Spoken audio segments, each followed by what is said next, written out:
Allez, c'est parti pour le 4e épisode de la série Reconnaître les plumes. C'est parti!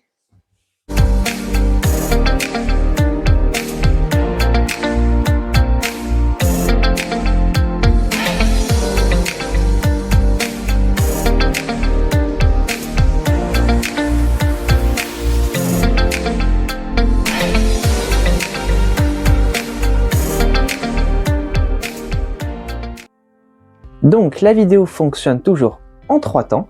Dans un premier temps, on va voir le descriptif de l'oiseau pour bien le comprendre. Ensuite, on va voir les plumes, comment les reconnaître, où les trouver, etc. Et troisièmement, on va voir les confusions possibles avec d'autres espèces. C'est parti!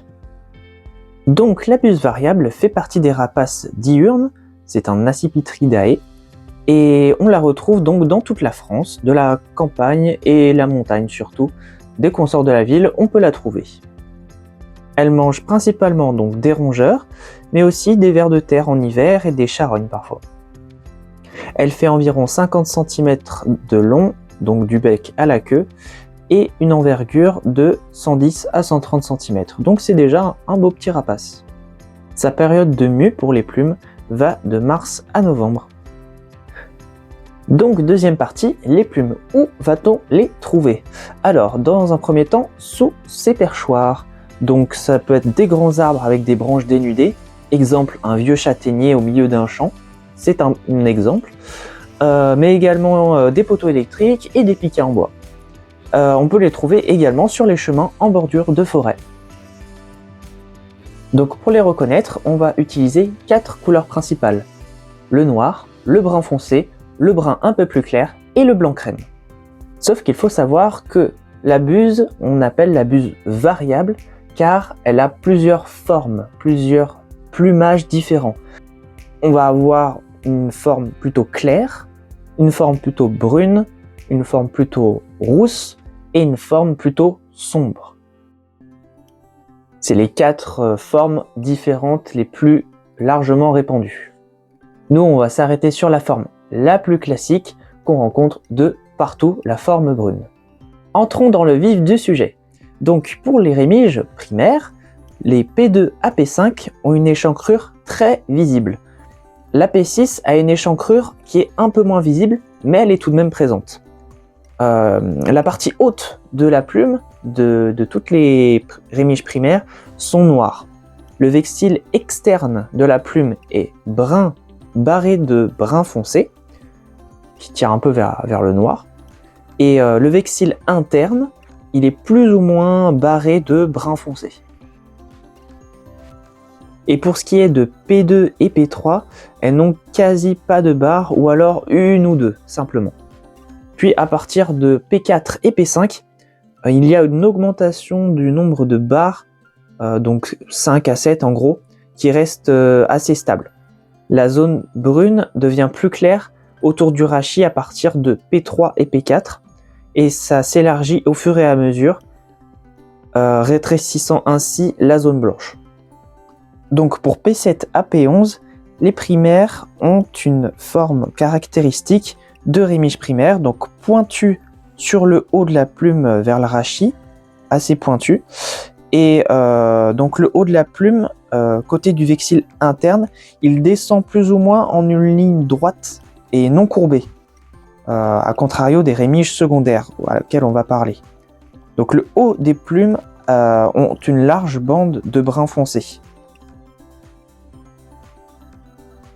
Donc les rémiges secondaires ont 4 à 7 barres sombres sur la partie interne de la plume, le vexille interne. Dans l'aspect général de la plume, c'est comme les P10 et P11, mais elles ont une forme plus arrondie en haut du rachis.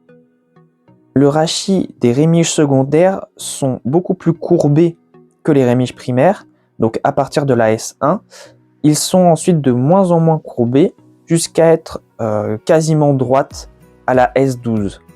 Donc elle part de très courbée et moins en moins courbée. Très courbée à de moins en moins courbée jusqu'à être droite. Tout ça avec la taille des plumes qui décroît. Donc tac, comme ça.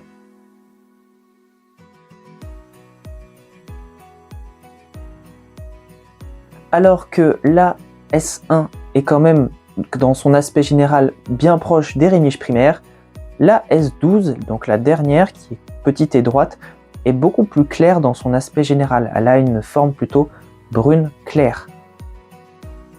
Donc après cette rémige secondaire, il va y avoir les rémiges tertiaires qui ont en fait le rachis bien droit. Donc S14 et S15 qui sont quasi sans barres sombres ni taches blanches. Il y en a une ou deux sur le vexille interne.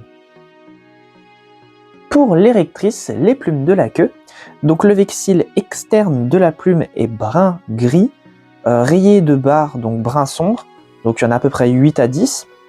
Le vexille interne, il est blanc à la base, puis brun gris en montant. Le haut de la plume, donc il a une barre brun sombre, hein, comme d'habitude, mais sur les rectrices, elles sont un peu plus larges que sur les rémiges. Tout au bout, en haut, au-dessus de la barre la plus large, il y a un bout un peu plus roux.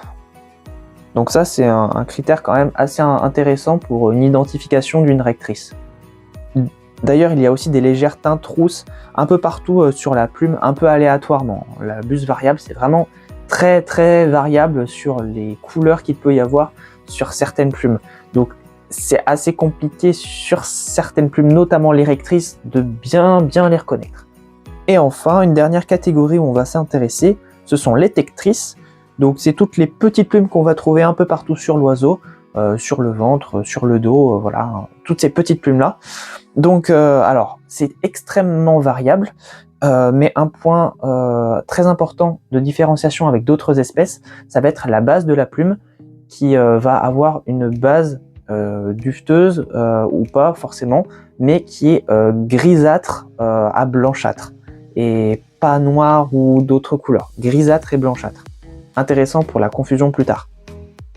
Et évidemment, il y a tout un motif complexe qui peut y avoir sur les plumes des tectrices. Ça peut être complètement blanc et duveteux, comme ça peut être rigide avec des barres un peu partout.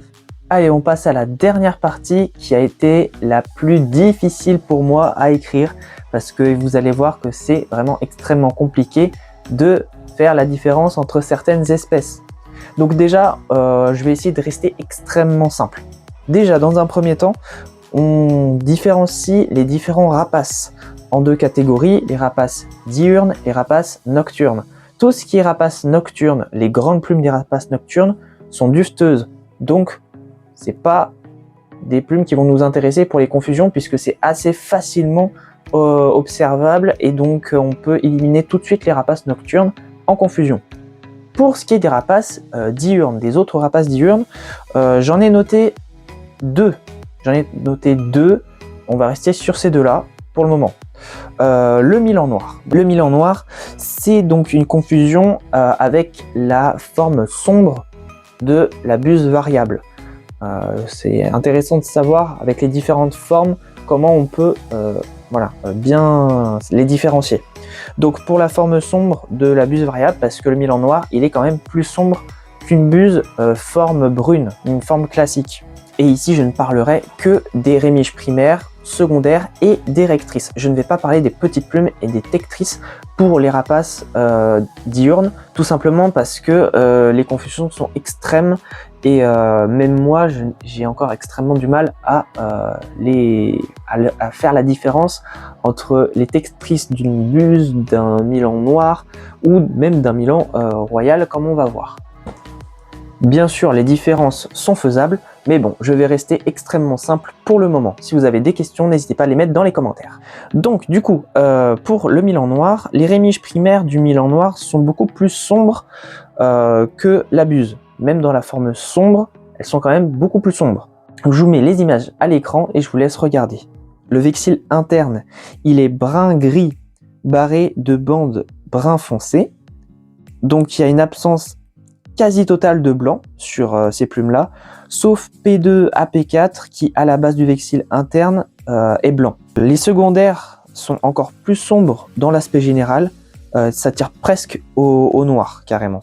Donc, à contrario de la buse, qui a des zones claires situées entre les bandes brun sombre. Elles sont beaucoup plus claires que le milan noir et royal.